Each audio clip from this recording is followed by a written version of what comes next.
No, I'm sorry, guys. I dropped some fucking game right there. No, I was recording before. I think it captured like a little bit. Yeah, L in the chat, boys. Yeah, my apologies, boys. So we got there about 10 minutes in. Apologies, guys. It's because I don't use Zoom to record because the quality is shit, so I use Loom. And when you click it again, then it stops the recording, and I think I clicked it to check if it was still recording. I played myself. Lambs are in the chat with everyone. Noah, how are you doing, bro? Yo, bro, doing good. How about you? Yeah, I'm good. What did you want to say, man? Yeah, so should you do this for like every single task you have? That was my question. Yeah. Good question. So what I would say is try it first. So try batching pretty much every task you can think of first, and then see which ones you hate batching. So for me, for example, there's some work tasks, like I'll batch 2-3 videos, usually about 2. And I really like that. I really enjoy it. If I start to do more than 2 videos, I can do, and I can beast it out. I can discipline myself. I can record 7 to 10 videos in one sitting. I've done it before, but I hate my life doing it. I'm sweaty. It's gross. I'm wearing the bathrobe and it's literally wet at that, like genuinely. Imagine that, bro. I wear the bathrobe in the heat and everything. It's genuinely wet with 10 videos. My throat hurts. I've got a headache and everything. I hate my life. YouTube shit. I just want to quit. I'll just do something else and go on government welfare. It's like, I'm getting dark thoughts at the end of that. So I don't do that unless I absolutely have to, which I don't anymore. So for example, for me, I know now that I will only batch 2 videos pretty much ever now. 1 to 2 videos is perfect for me. Messages, I'll batch all of them, as many as possible. Emails, I don't really check them personally. Anything else? Is there anything that you had in mind? Yeah, so with the videos, I was like, I relate to that so much as well. Like I'm just sitting there, my throat's hurting so much, and I just hate my life. Yeah, exactly, man. Yeah, I was just wondering. Great answer. It makes a lot of sense. And basically just progressive overload it, right? Don't like batch everything at once. So I won't be able to stick to that. I think I'll just start off by batching one, then sticking to that, batching another, sticking to that. Right. Keep on doing that. Yeah. Well, you've got to find out, like, you know, the hidden key with everything in self-improvement, fitness, productivity, girls, whatever it is like, do what works for you. We're all individual enough that, like, I can record, for example, 2 videos in pure happiness. Someone else could maybe do 5. Someone could maybe do less than 1. And so it's like, give it a try. So Jordan Peterson has this advice I like, where you should push yourself and you should work as hard as possible till you burn out. And then you should taper a bit below that and then live there. I think that's really good advice. I've heard it from a few successful guys. You should go and experience burnout as a young man. You actually should. Most people won't tell you this because they're scared of, like, you know, telling you some dangerous advice. I think it's fucking fantastic for you to experience burnout right now. Experience it. Like, here's burnout. Experience it. Feel awful. And then know where it is. Because the thing is, 90% of young guys who are your age, they've never worked that hard to begin with. The first, like, layer to success, like, you know, to hit 10K a month or to get 50K, 100K subscribers, it's simply just work hard. Like, to beat 90, I'd say probably about 90% of people, it's just simply work hard. You can even work mindlessly and still work hard and get to this bit here, cross over, it hurts, and then stay down here for a year straight. Do that for like 1 to maybe 5 years. You're at 10K a month, you're at 100K subscribers, maybe more. And that's the work hard part complete. Then maybe, you know, once you've got that high leverage, and this is like future talk, then we'll talk about, you know, being essential. We'll talk about working smart. We'll talk about working with your mind more and everything. But that's maybe for less than like 5% of people out there. Yeah, I think I read that in the Ways to Superior Man recently as well. Yeah. Like, know what your edge is and live like a little bit. Yeah, thank you. Makes sense, man. Thank you, Noah. W in the chat, boys. Whoa.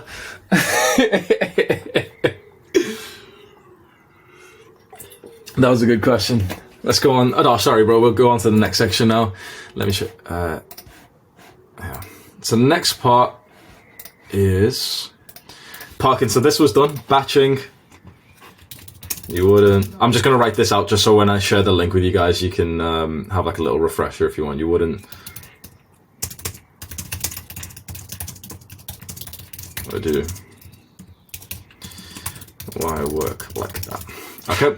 Then Parkinson's law. Who knows what Parkinson's law is when it comes to productivity? Adosh does. Yeah, come up, bro. Yeah. My understanding of Parkinson's law is the idea that work takes, it fills up the time you allocate to it. So to give you context, yesterday we had our first exam. That was a presentation, and it was a group one where we all had to come together to do the work.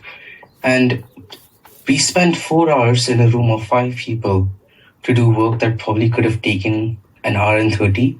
But the problem is we never set the target. We never said that we need to get this done within the 2 hours, right? So we just kept going until it got done, and then we just left. But had we had, or taking accountability, had I said, well, we need to get this done by 3 p.m., that would have got it done a lot faster. So, yeah. Fantastic. Can you give us one more example? One more example. I mean, just now, while Noah was asking the question, I got a message from one of my committee members. So I'm the captain of my badminton team, and she was like basically hounding me to get after people to get them to come to a match. And I mean, instead of taking that time and thinking, well, how much time am I going to spend messaging these people? I realized it wasn't in my schedule, right? So then I just told her, instead of me messaging people, they should have the initiative to come up, right? So she tried to get me to allocate that amount of time to do a work. I just put it to 0, and then I closed my phone and got back to the call. It isn't a very exact example as the one I previously gave you, but I think it kind of shows how you can still use it in different situations. I like the first example you gave is nice. In this education, like the school setting, you were given 4 hours to do this task. It could have taken 1.5, but because you had 4 hours, it took 4 hours. Yeah, pretty much. Well said. Thank you for coming up, bro. Thank you very much. W in the chat, boys. Wadash. So that's good, right? So batching, my brain just stopped. 1 second, boys. Which one? Okay, Parkinson's law. Parkinson's law. The easiest way I'd explain it. There's a few like phrases people use, like which I've seen online as well. Tasks swell to fill up the deadline. Like Parkinson's law. The easiest way to explain it: you meet deadlines. Simple as that. You set a deadline. In general, you'll meet the deadline, right? The way I explain it to people is, in university, you're often given like a month to submit this essay. So you have this. Okay, the professor sets you this essay, it's due for this month, and you get it in over the month. Imagine if the professor suddenly says, oh yeah, here's this essay, it's due 48 hours from now. It took you a month to do it in this alternative universe, but because you've got 48 hours, you do it in 48 hours. Of course, right? Because you're gonna get the work done, right? So it's just this concept. So the idea is, if you've got the deadline for it, you will simply just do it. And the interesting thing about this is that usually you might even do it a little bit better, because someone commented, and this was perfect, right? Who was that? Let's call him out. Giram, Dejeni, and also someone else just said as well. Thomas Mayer. I'm so glad I left school years ago. And this is literally me before 2 hours before a deadline, right? Who's felt like that kind of like stress bullshit before a deadline? And especially when you've had one from like school, right? Pretty much every single person, right? Who's felt like that kind of stress, annoyance? We've got this deadline. I've got this homework. I've got this thing. All of us experienced that before, right? And it feels kind of horrible. It feels like this disgusting feeling of stress, right? What if we could just remove that? The reason why that happens is because you get to live in purgatory. You're given this deadline for this, this homework that you've got to do for Friday, or this assignment that you've got to do, or this dissertation that's like the big one that you do in university, right? And you've got to do it 3 months or 6 months from now, and it eats you alive. It's like this task that you've got to do, and it literally starts to hurt your brain when you think about it. Your brain starts to think of all the ways you could do it, but it just hurts to think about. How easy would it be if suddenly you had this task and you had to do it 24 hours from now? You'd take it more seriously and you'd crack it out. It'd still be hard, sure, but in some ways it's easier when you have a shorter deadline than it is longer. Think about that. Like, how many people right now would be unconvinced? Like, just imagine this scenario. If you got to choose right here, right now, you've got to do this essay, you've got to write 2,000 words. For either 3 months from now, that's the deadline, or 48 hours from now. a lot of people would choose 3 months from now, wouldn't they? It seems kind of, oh, it's easier, I've got more time. That really imagine, right? Just be honest with yourself. Who would have chose 3 months? Shake your hand like this. Just be honest. Who would have thought, oh yeah, well, 3 months, I've got more time, right? I would have. I personally would have, right? Now, imagine how bad our mental health is going to be for 3 months, because for 2 months and 28 days, we've literally not done any of it. And we're literally just there with bad mental health and anxiety and stress and paranoia and sleepless nights, got night sweats and stuff. And like, you're seeing people who have like in the group chat, they've been writing, they've submitted theirs weeks ago, and you're that guy who always feels like shit because you've still not submitted yours, right? It's horrible, right? You thought that it would have been a good thing for you to have more time. And that's just one example to think maybe it wouldn't be. Having a shorter deadline is nicer. It's like, for example, with our calls, right? I made it clear on, like, I think, has anyone read that post I said where, how we can increase the quality of our calls? I link it usually when we do like a community post. It's like I had a bit of a rant where I said, okay, be on time, don't mess with your camera and everything. Who's read that? Do this? Quite a few guys. Because I've linked it when we do like community posts, right? So since I did that, our calls have went about 3 times more efficient now.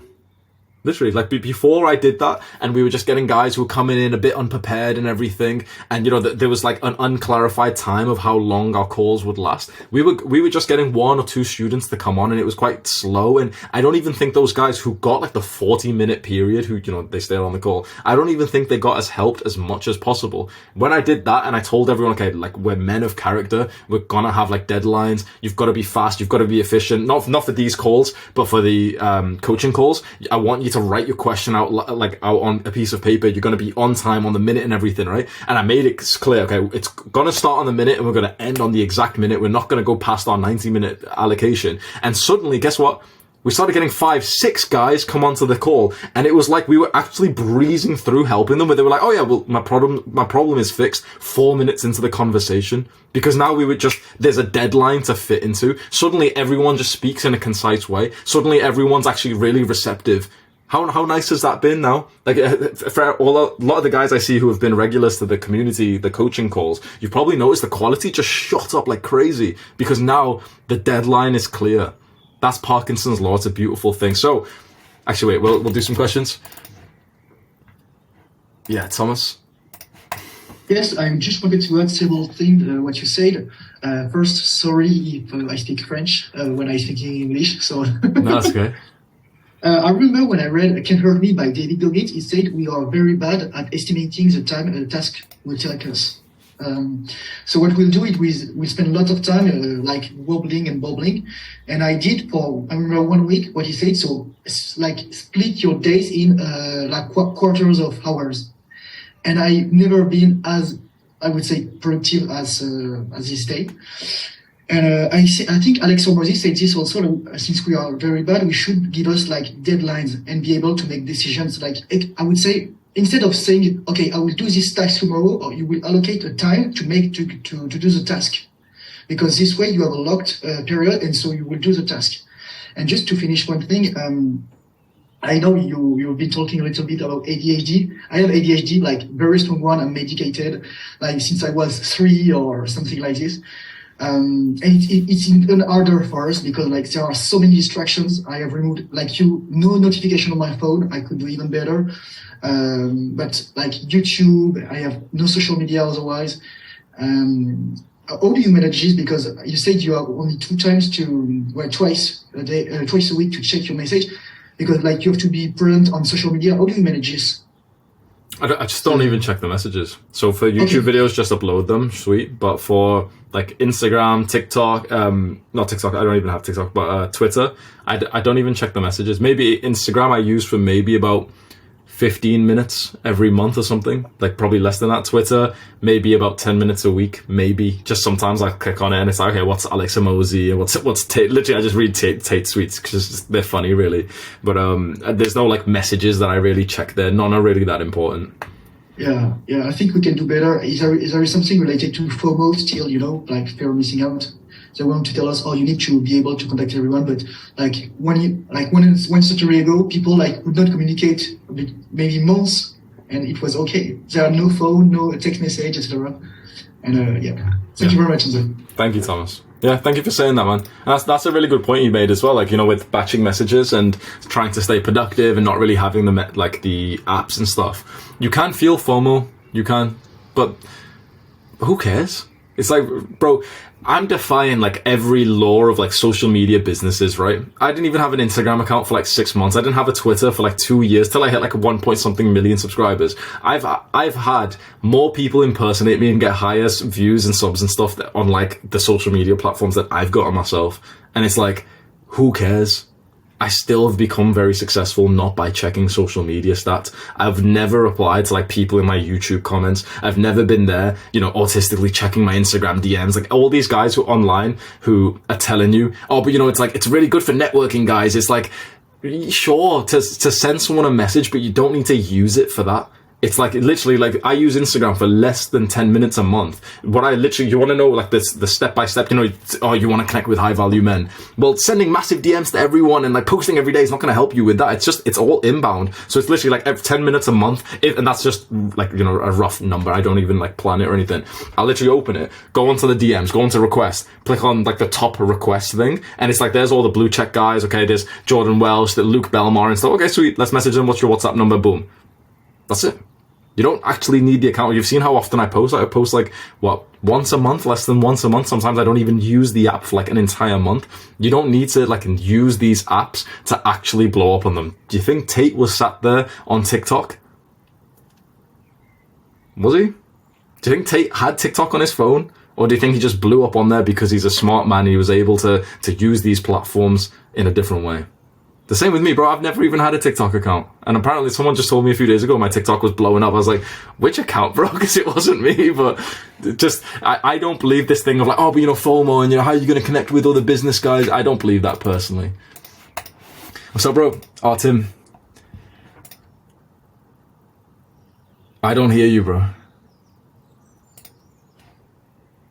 Is your mic not working? Don't do it, Artem. No, I don't hear you, bro.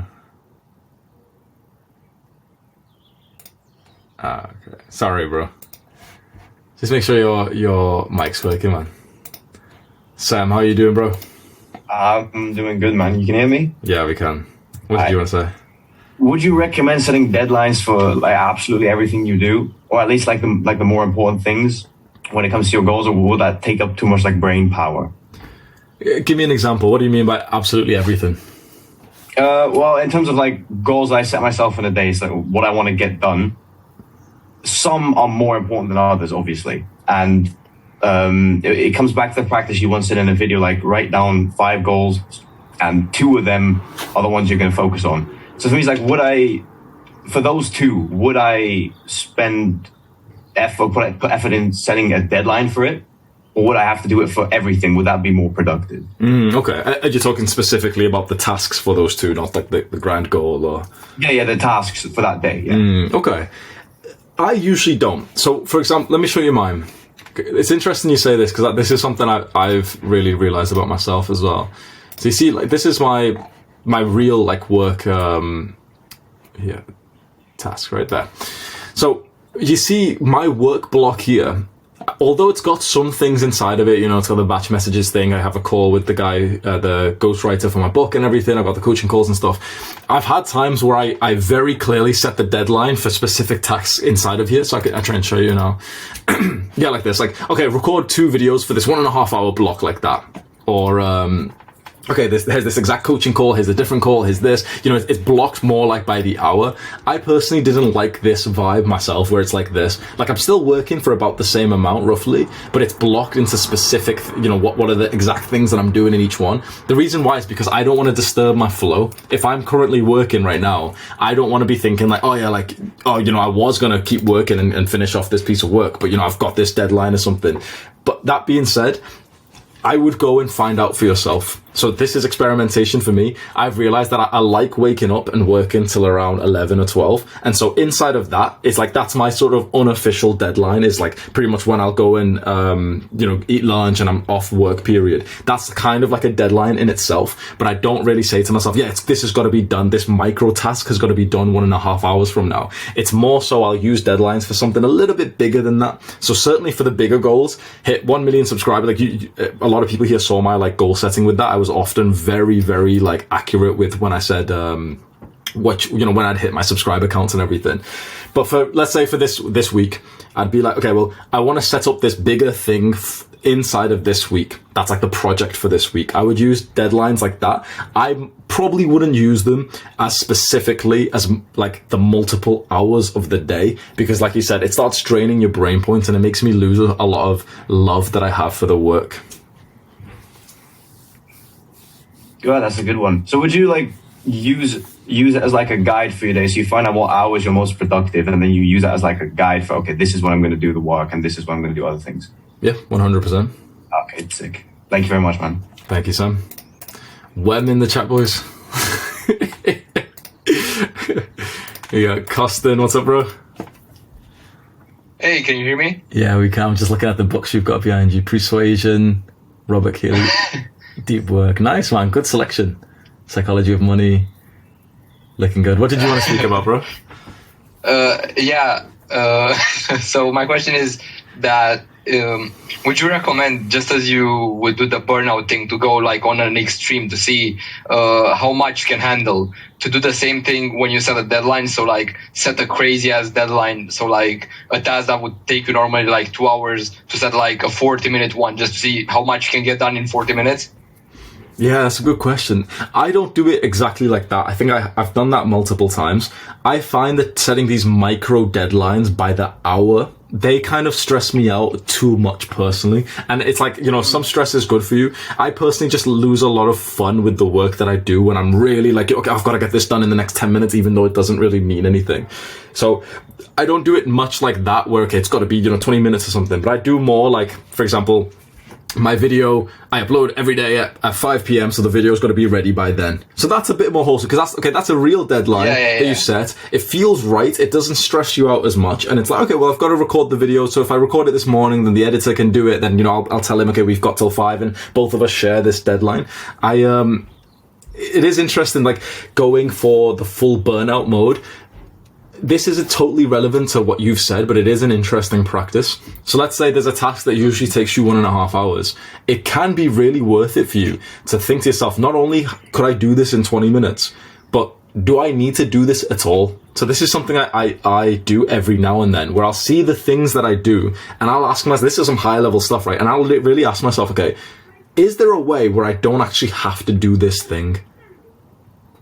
It's just an interesting question you want to ask yourself. So, for example, today, I literally was about to get ready to record 50 short on my phone. So I was going to record like a 4K, like a vertical phone like this. I was going to get them all to record me. Okay, these are going to be for the TikToks, the affiliate marketers and everything, thinking that, they're going to get fresh content, and then I'm going to get a script writer and everything. And I literally sat there before I was recording and thinking, okay, this is a big task. Do I need to do it? Do these guys need like this vertical video right now? Can't they just clip up the stuff from YouTube, like the normal practices with TikTok affiliate marketing? And like, yeah, they can. Tate blew up like that. E-Man blew up like that. It's only Alex Hormozi who's been recording his own specific one. So I thought, nah, it's not actually needed. So I suddenly just saved like 6 hours of work by not doing something that wasn't even needed. And I got to work on other things. So it's not a direct answer to your question, but it is similar. Instead of thinking, okay, can I just do this in 20 minutes? Just ask yourself, Constant, do I need to do this at all? Is there a way that perhaps I could do this in maybe, like, let's say 2 minutes, because someone else is doing it for me and all I've got to do is just message them?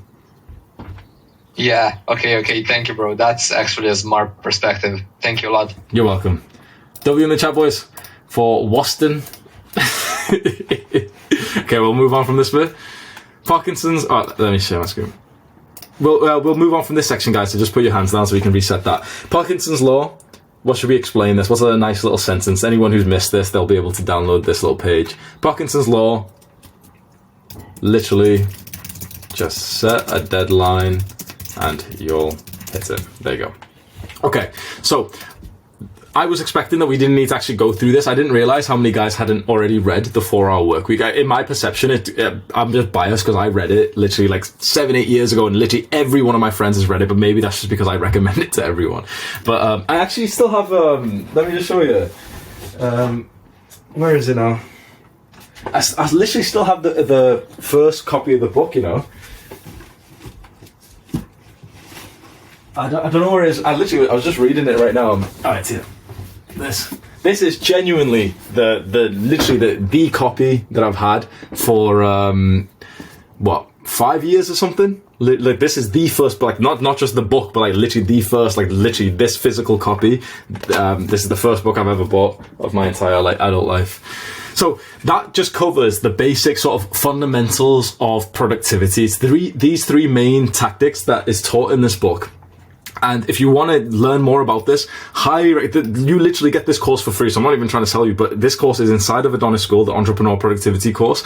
It's really fucking good, bro. I'm telling you right now, I spent years leveling up my productivity. I put inside of this, of all my courses, this one actually gets the best reviews by far. It'll take you less than an hour to go through. You genuinely will be able to do twice as much work after you watch it. I promise you. However much work you're doing right now, if you weren't like really good at productivity, you'll literally be able to do twice as much afterwards. So just go and watch that in your own time. I don't need to like repeat the lessons here or anything, and we'll move on to this. So by now you should be productive enough that you're not wasting huge time. Now the rest of this book goes on about, you know, more ways you can save time and everything, and those things are nice, but I actually wanted to go through something that's usually not covered when you speak about this book, which is more of the deeper life lessons that I've personally learned myself, and also like more kind of like philosophical, the way to live kind of life, because I think this is really interesting. You can go learn all the productivity stuff now in the course and the few lessons we've discussed here, and so I wanted to go over just a few things. So we're going to go over these deeper thoughts, plans, and ideas that might genuinely change the future trajectory that you have. So we're going to use these tactics to create our dream life. So what is our dream life? There's 3 points here that I wanted to go through with you. What do you really want to work on? The infinite game, the true purpose, mission that you genuinely believe is right. So let me explain this right now. Let me just separate this. Okay, so this is the 3 points that we're just going to go. Does anyone know the concept of the infinite game? Anyone heard that before? Costin does. Is it one of the books behind you, bro?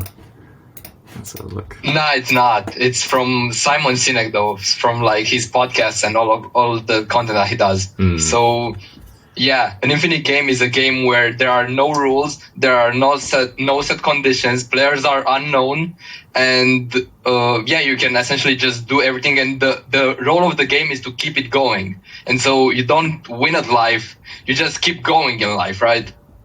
Right. You don't win in marriage, you just keep a marriage going. And why is this special? What is this? Like, what's the alternative? Oh yeah, the alternative is like a finite game. So like for a game of basketball, for example, you have set rules, you have a set deadline, the players know themselves, and the point of the game is like you just have some standards, and based on that, one wins and the other one loses, right? Fantastic. Thank you so much again, bro. W the chat for the second time, boys. Waston times 2. Alright, so he's explained it very well. It's kind of a complicated topic, and I didn't understand this till I read this book, which is called The Infinite Game by Simon Sinek. I didn't understand it till I read it like 2-3 times. This genuinely could change your life, right? Most people play finite games with their work. Now, I don't know if anyone will be able to admit this, but just do this. If you feel like right now there's this subtle understanding that the work you're doing is only going to be up until a certain point, so that then you can do the real thing after that. Does anyone feel that way? So for example, it could be, I'm only going to work this career because I don't actually want to work this career. I want to do this other thing, but I can't do this other thing just yet. So I'm going to work this career till a finite point, and then I can do the thing I really want after that. Or maybe it's university. I'm only going to be in university for this one time. I don't want to be in uni, but I want the thing that comes after that. For quite a few, let's say business. A lot of people won't actually relate to this, but a lot of like the old school business guys, the maybe one or two guys will understand this. The idea is that you start the cash flow business that makes money right now, but you actually wanted to do this huge life changing product, but you need like millions to be able to do that. So the owner of the website that we use, School, he did that. He had a cash flow cash flow business where he sold like info products, courses and stuff. He made a lot of money doing that, and he used that as the runway for the real thing he wanted to do. Now that you can still have a very successful life, but I don't know if that's the best way to live. What I think what might be a better way to live is that we start by playing the infinite game that we want to continue playing. So let me give you an example. Let me give you the real example, right? I'm 21 years old. I've just graduated. I've got no idea what to do with my life. And I'm thinking, I know, I'll go into the military. I'll go into the Air Force, and I'll go and, I'll go train there, and that'll be a good career. It's a PTI role and everything. And inside of that, I'm slightly visualizing, oh yeah, inside, once I'm in the RAF and, I'm high status in there and it's cool. Inside of there, I'll start recording videos so that eventually I can leave the RAF and then just be a full-time YouTuber. You see that the RAF was like this finite game. And the real thing that I wanted to do, the real long-term thing that I actually wanted to do, was actually the YouTube career. So it's kind of like, it's like this new mental perception. And it took me a while to admit this, but is there something that you really actually want to do, which you're waiting to do because you feel like you can't do it just now? For another perception, let me give you, because most of the time, by the way, it's not actually that you need to wait around or anything, by the way. So there's someone in Adonis school, or maybe if it's the previous one, Adonis Academy, someone, he mentioned saying that like, oh, he wanted to be like a therapist. He was struggling with something. So I went on a call with him and he said like, oh yeah, he just wants to help people. And so he's considering going to university, getting a counseling degree so that he can find out if he wants to help people or not. So I said, why don't you just find out today? I told him, okay, here's how you set up a coaching business where you can essentially like counsel, but not legally counsel, but like coach someone today within 5 hours from now. Let's see if you're bullshitting. I said this to him, I just put the pressure on him. I said, let's see if you're bullshitting. You said you want to help people. Let's see if you're bullshitting. Why don't you go and help someone today? Why don't you go and set up your coaching business today, get someone to come onto a call with you, help them through their problems, and let's see if you actually will help them. Let's see if you'll actually enjoy that. Am I still lagging? Am I? Ah, bro. It's my it's so strange, bro. My internet's usually fucking flawless. I come onto Zoom, I get DDoS. Which one are you DDoSing me, man? Lags are. Is it when that happens? Can you still hear me? Okay, or is it the sound cuts off as well?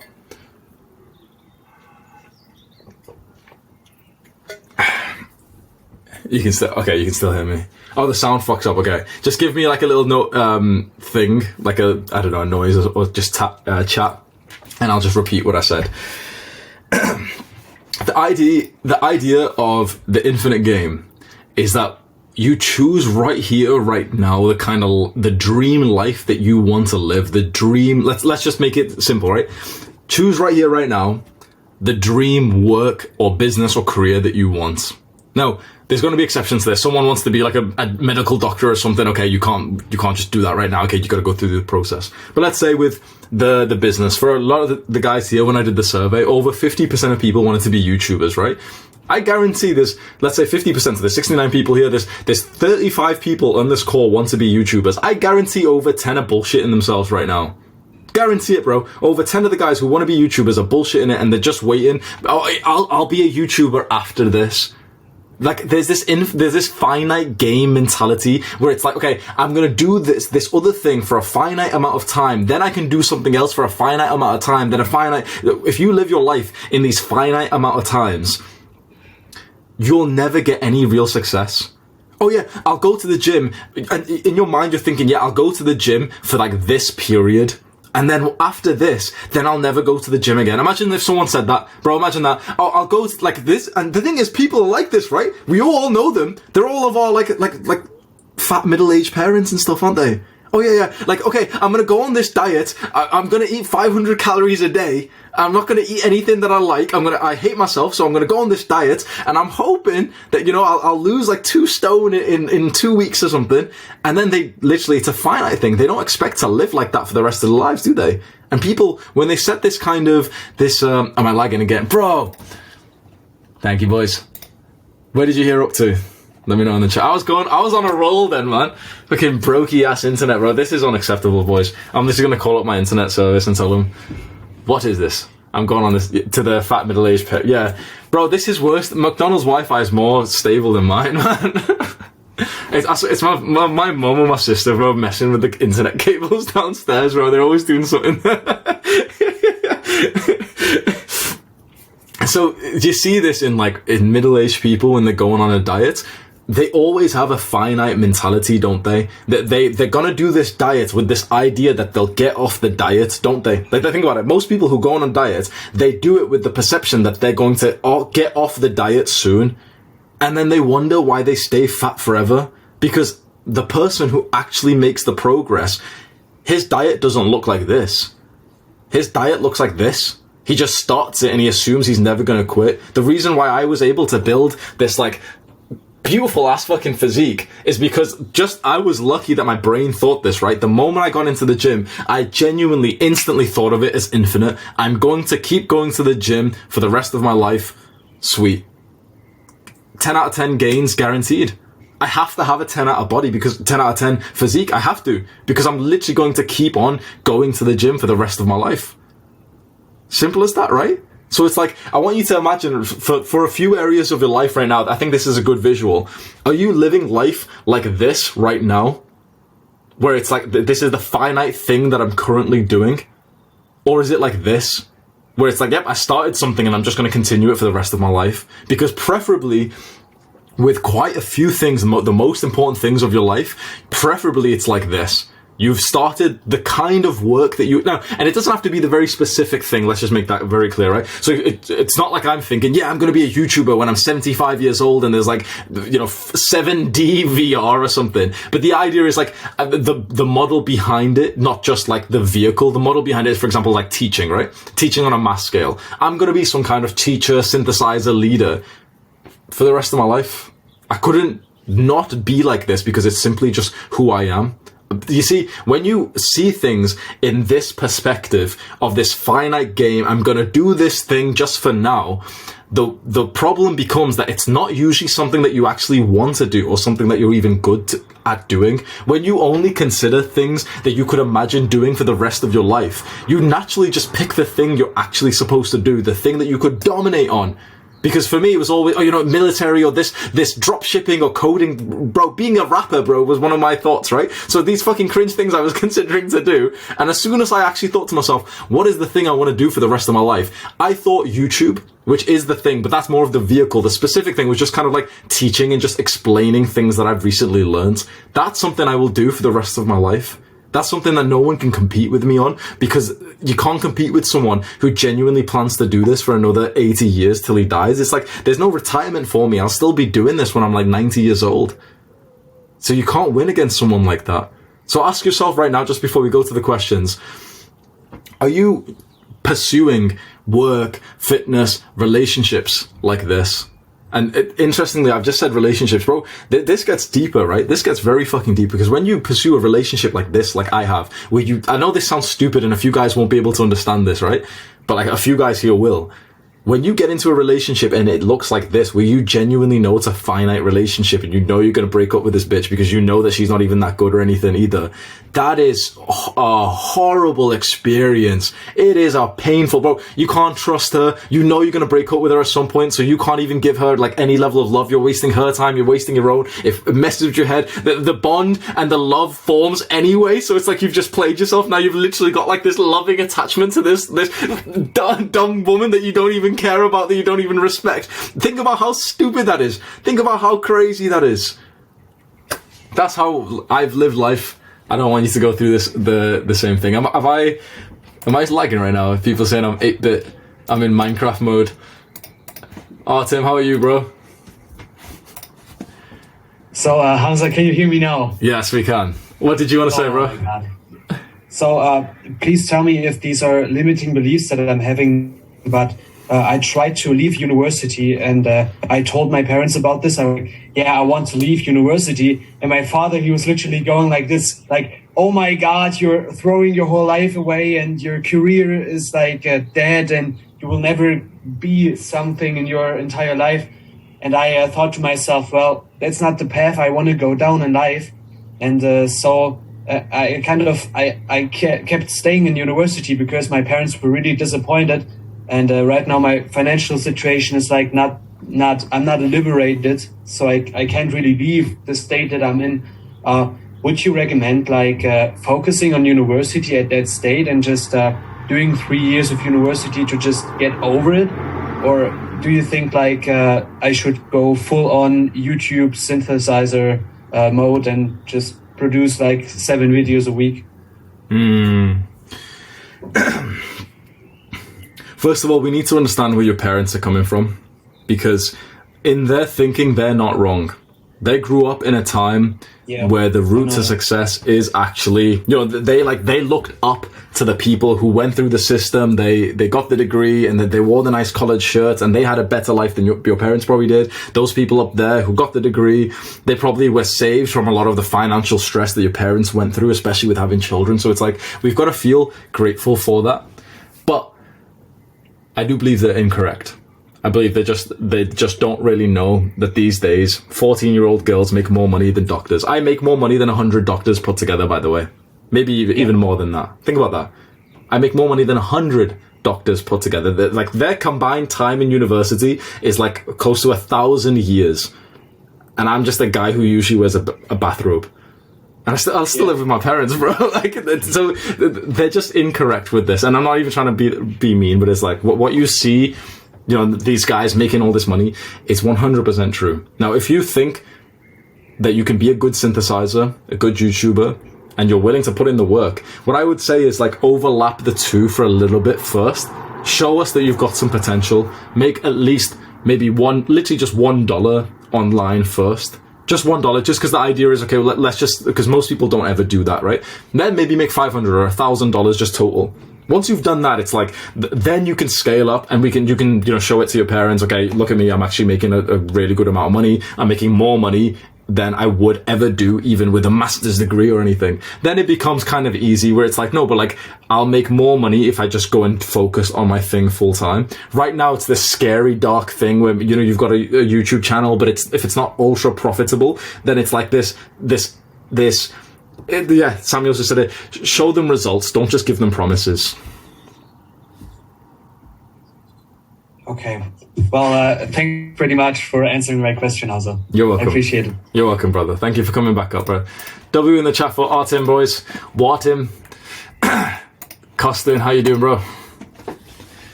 Yo, I just thought I would share this because this is a valuable perspective that I use and it's tied to the Infinite game. So it's like, I heard this from Alex Formosi. If you don't plan to do it for your whole life, don't do it for a day. And it's like, this applies very much to the 3 big niches like health, wealth, and relationships, right? So yeah, especially for the guys who are struggling to like not talk with women because like, yeah, I know this bitch is distracting me, but I don't know, like, yeah, just like think of it like, bro, am I gonna be like in a marriage with this woman for the rest of my fucking life? Like, ain't no way, bro. That's a really good way to live. Very good. And another thing, I don't know if this was from Hormozy or not, but I've heard from entrepreneurs, if you wouldn't work with them for the rest of your life, don't work with them for a day. Same concept. Bro, it's so true. Thank you for coming up again, bro. Boston in the chat, everyone. Boston ×3. Legend. Arnie, what's up, bro? What's up? Okay, so I wanted to ask, like, does it apply to like a more specific thing, or is it also pretty broad? Because for me, for example, I'm studying biomedical engineering right now. So what I want to do is I want to help people and like kind of like teach less coach, because I really enjoy fitness and like nutrition and all, searching all of this shit out. But I want to figure out a way to like make some sort of device or something that integrates everything and like combined with an app, and then I see myself in the future, for example, like teaching in school or something like that. So, for example, I'm going to be doing a minor in teaching in school, like in half a year, but I don't see myself like starting out as that, because like it's not going to really make me any money, like working like a 9 to 5 in a school.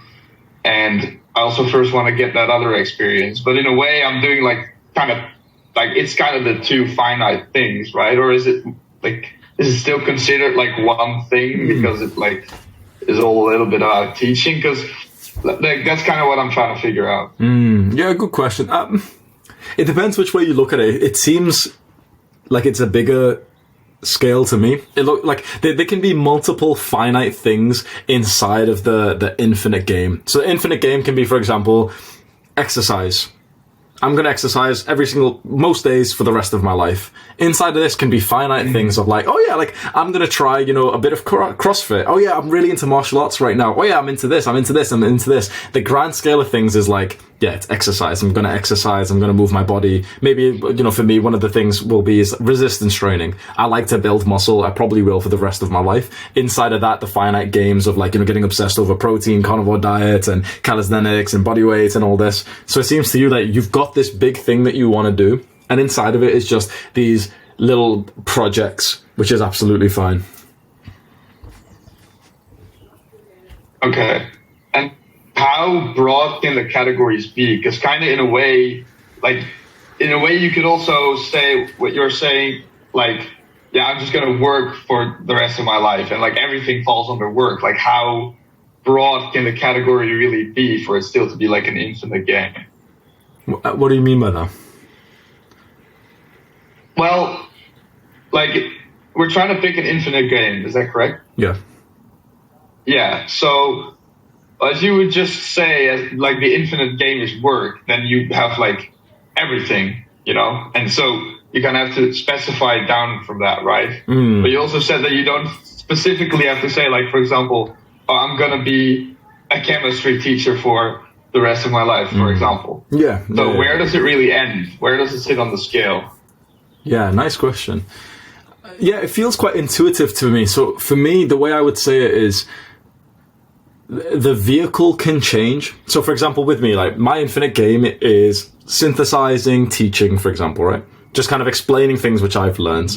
And YouTube is like kind of the thing, but YouTube isn't the infinite game because logically it probably is not going to be around here for 70 years, right? I'm probably going to be cancelled on it before then. So it's like, it's probably not going to be the infinite thing. So the idea is that it's not YouTube, which is the infinite game. YouTube is the vehicle and it's like the model or like, it's hard to explain, like what's the word you was used for this, guys? What do you think? The model or something like that? Like the medium, like the flow of things, which is, okay, well, yeah, I think teaching. Vehicle or medium sounds fitting, yeah. Medium, yeah.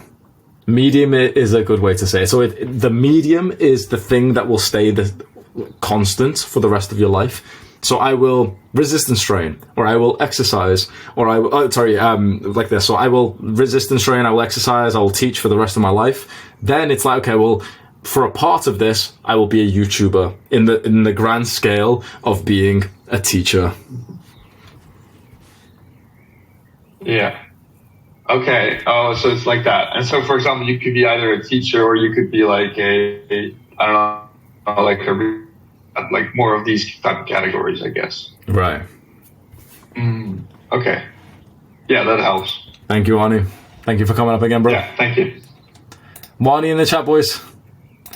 Apologies, my internet's getting slow. Yeah, it's weird. Do you reckon it's because we've got 68 people, like video cameras?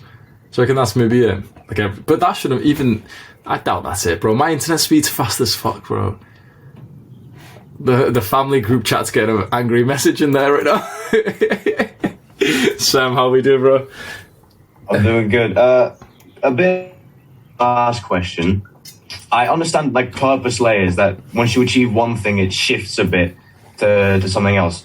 And I've had a lot of that. But what would you say, like, how do you recognize when it's a purpose layer or when it's just one of those, I'm doing this now so I can do this later type situation? Yeah, that's a really good point. To be honest, I don't really have a clear answer on that. I feel like I'm just beginning to understand purpose myself, and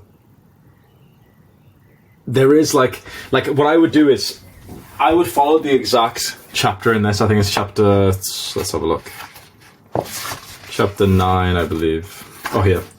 So it's chapter 11, page 41, and this means a lot to me, like this little bullet point bit there, where Data says, among the signs of fulfilling or completing a layer of your purpose are these. You suddenly have no interest whatsoever in a project or mission that previously motivated you highly. You feel surprisingly free of any regrets whatsoever for starting the project or ending it. And there's some more, but it's just this last one means a lot to me because this is how I usually feel. The project seems almost silly, like collecting shoelaces or wallpapering your house with gas station receipts. Sure, you could do it, but why would you want to? So the idea is, I think that this is the way that I follow my life, which is more that, okay, well, I will do the thing for as long as it seems like it is my purpose, my focus, it's aligned to like my mission. When it no longer seems like that, and I can tell that it's not because I'm pussying out, I'm being unproductive or something, then I'll ditch that for like the new purpose layer, and that's the way that I'm living my life. How to integrate that with what we're talking about here, it's hard to say. The way that I would say is, through each purpose layer, you're gonna want some infinite games being played. For example, chances are good sleep, good health, meditation and social connection and love and happiness and sunlight. These are kind of like infinite games that you'll want with no matter what your purpose would be. So it's interesting that no matter what your purpose could be, and it could be anything, good health is probably going to be a part of that. It's probably going to help you. So this is why, like, asking this question of, what is the infinite game I want to play? You go to these fundamentals where you lose a lot of the specifics. It's not like I want to be a basketballer for the rest of my life, because that could be a purpose layer. That could be like this little, this fixation on this specific sport. But rather it's just sports is the big thing I want to do. So my purpose layer might change.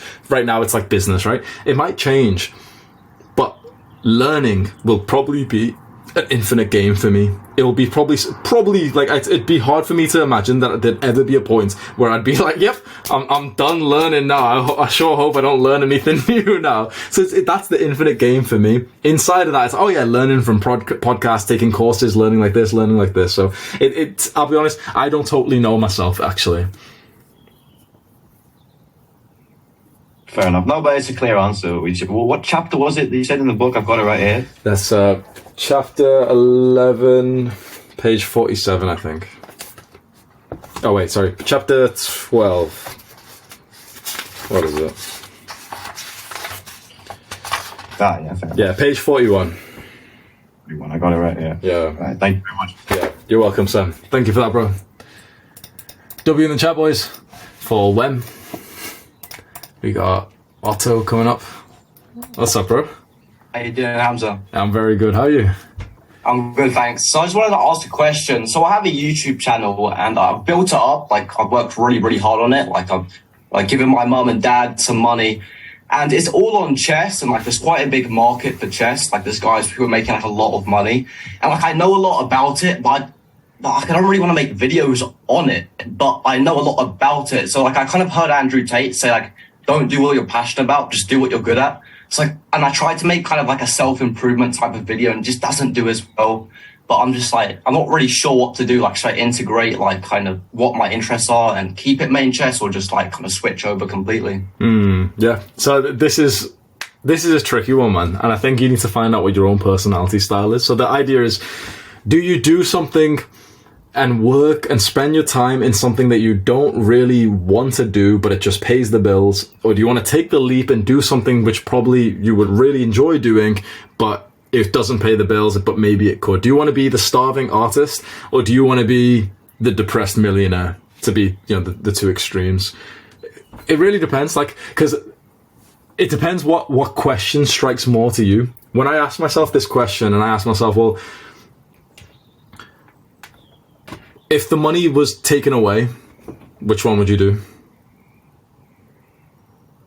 Yeah, I'd probably do the one that I'd probably just make videos on things I'm way more interested in. That can make it seem like an obvious answer. And, someone will just drop the mic there. The issue is like, well, money is a factor, so we need to factor that in. So yeah, I know. and it's also like it's like I know quite a lot about it, so I can make like endless content. Like I was playing for like 2 years straight, just like kind of sat in my room for 2 years.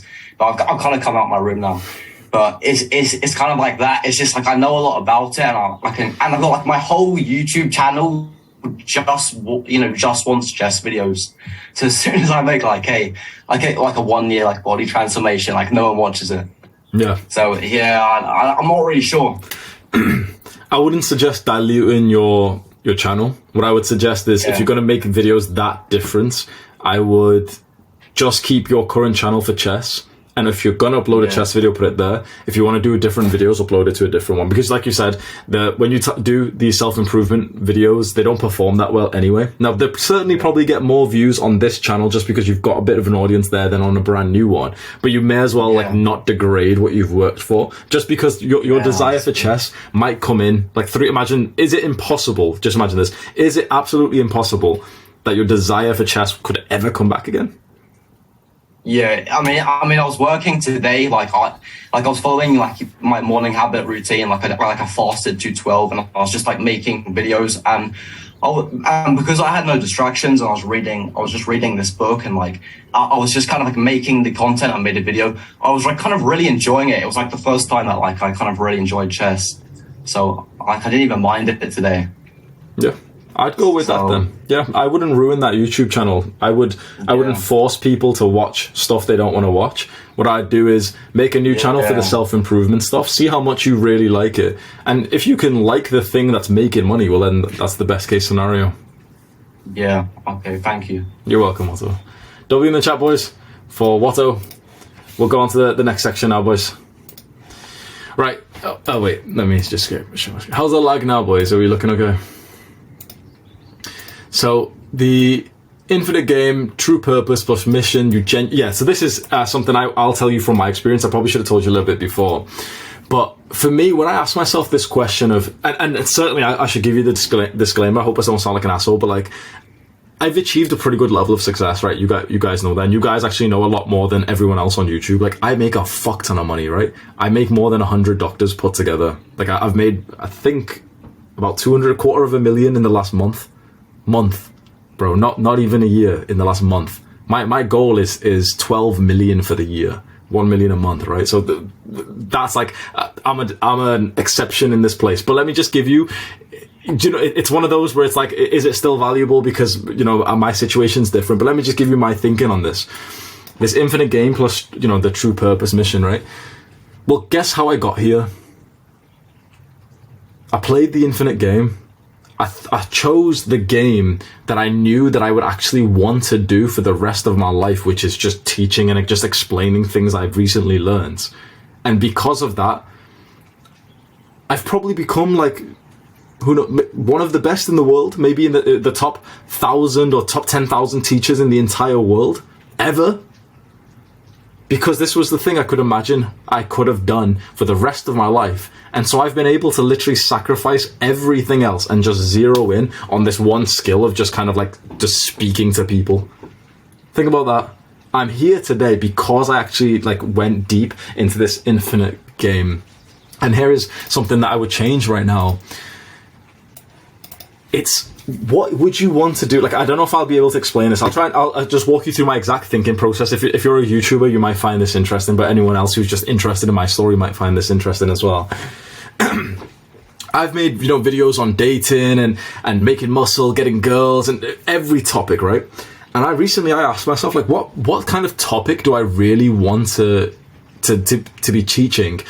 Specifically now, because I don't really need more money. You see, like, the personal gain for my work is kind of checked off now. I don't really need more money. I don't need more subscribers. Once you get to this position of abundance, this is what you see in a lot of rich people. They suddenly just become very generous, kind people, because it's like, I finally filled up my cup so I could just focus on other people. So what is really genuinely the most impactful, purposeful mission, the work that I can really do? Specifically, I was asking myself, what topic can I focus in on YouTube to teach the men of the world? What should I actually teach them? And I realized that I've made a massive mistake. You see, I've taught zero-sum games before. I've taught, for example, how to get a six-pack. And that seems awesome for you, right? Like Sem's listening to this. If Sem learns from me how to get a six-pack, that's good for him, right? Sure. And it's good for me because he's going to watch and he's going to buy my program. Okay, me and him win. Handshake, sweet. Now, let's say everyone here, all of us get a six-pack, all of us looking good, all of us getting more matches on Tinder, more likes on Instagram. Okay, sweet. Nice, right? But now let's say 1 million guys. Let's say 10 million. Let's say 100 million. Let's say 3.5 billion men get a six-pack. What does it do now? Is there any point to it now? Because if 3.5 billion men have a six-pack, I'm telling you right now, the fat man is attractive. Or the guy with the fucking 10-pack is now attractive. The 10-pack becomes the 6-pack becomes the 10-pack. So it's like, okay, we're all fat at this point. If you've only got a 6-pack, oh, that's gross. I want a man with a 15-pack. This is what women are saying. It's like, if we suddenly, you could just click your fingers and every guy could be 6 foot because, you know, that's what's going to get us girls. Suddenly girls would be saying, no, but I want a guy who's 7 foot. Right? Because it's just like the barrier to entry. And so this gave me like some deep thought where I finally just realized I don't actually want to zero in on the topics, which is just going to kind of like neutralize the, what everyone is learning. I don't know if I'm explaining this right because this is just something I've recently thought, but I've realized that if there's something that I could teach to everyone, it's health. If let's say the same concept, if everyone gets a 6-pack, it's not valuable anymore. But if everyone becomes healthy, it's actually still valuable, right? Like, if I teach someone how to get a 6-pack and I walk past that motherfucker on the street and he looks at my girl, bro, that's bad for me, right? I'm thinking like, bro, I helped you, man. Stop looking at my girl like that, bro. Bro's confident. He's like liking my girl's pics on Instagram or something, right? But let's say health. Let's say if I focus in on physical health, mental health, and I walk past that same guy who's learned from me, that's only a positive for me, right? Because the healthy guy is probably friendlier. He's probably like, this nice, generous. He's probably more kind. He's probably, like, you can probably imagine some statistic that a healthier person is less likely to be violent or aggressive or anything, right? They're probably more likely to be productive, probably make more money, probably, like better employees for me as an entrepreneur, right? So it's like that. And also it's probably the like best gift I could actually give someone is really their health. So this is just a transition that I've made recently, realizing that if there's something that I can teach for the rest of my life, it may as well be health. It may as well be something that doesn't perform as well on YouTube, because what performs the well is how to get girls right now, how to text girls, how to fuck girls, how to do this, how to make money and stuff. But all of that is like this zero-sum game. All of that is like, the individual who watches it wins, but the collective humanity actually suffers a little bit by people learning that. I did it for a long time because I needed the personal gain. I needed my own success. So I don't blame you.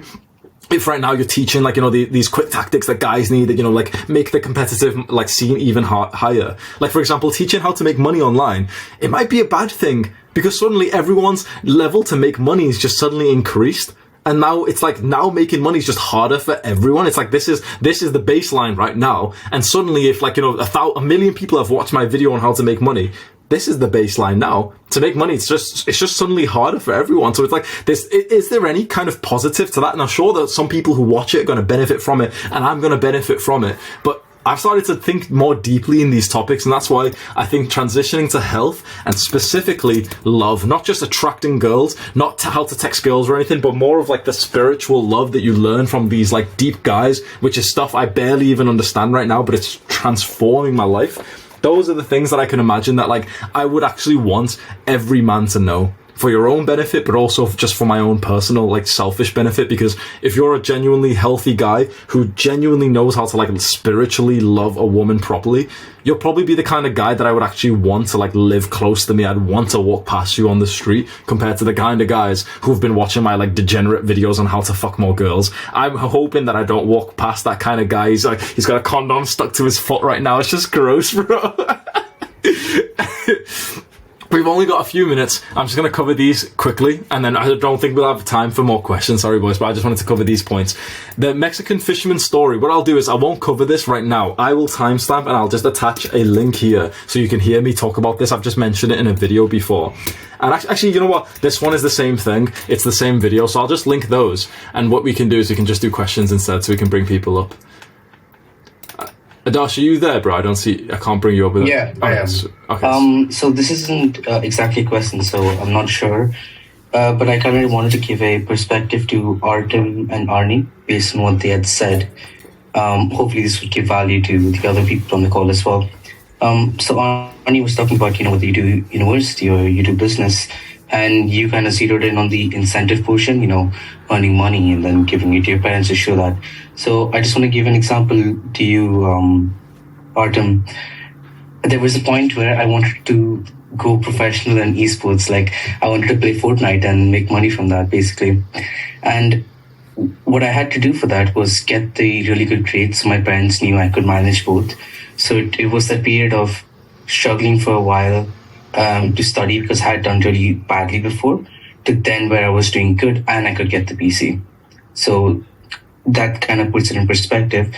And for Arnie, who was talking about the infinite game, I kind of have this different perspective.